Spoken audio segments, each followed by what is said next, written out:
I ragazzini sono già stati tutti individuati, sono stati prontamente segnalati, sono stati avvisati i genitori e anche incontrati da parte dei nostri vigili e delle forze dell'ordine e attivati i servizi sociali per il recupero di alcuni di loro. Dopo quelle che loro hanno definito una serie di bravate, è scattata l'ora della ramazza per i 6 minorenni che avevano cominciato a dettare legge al parco di Rossano Veneto.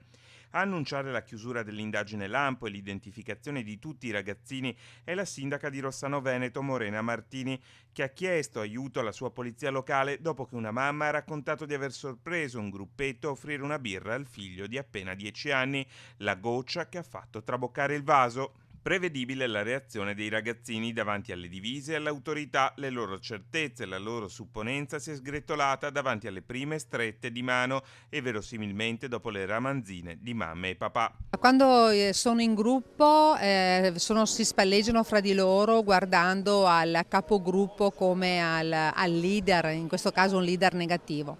Poi quando sono presi uno ad uno e messi così di fronte alle leggi, a quella che è il rispetto, cercano di giustificarsi. Ora per loro scatterà la punizione, i servizi sociali sono già al lavoro per valutare la strada della sistemazione del parco a porte chiuse.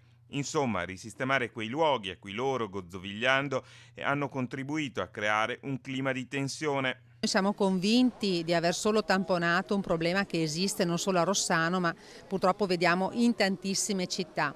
Però è con il pugno di ferro che riusciamo a combattere e a vincere queste resistenze. Una mela marcia non deve rovinare altre persone.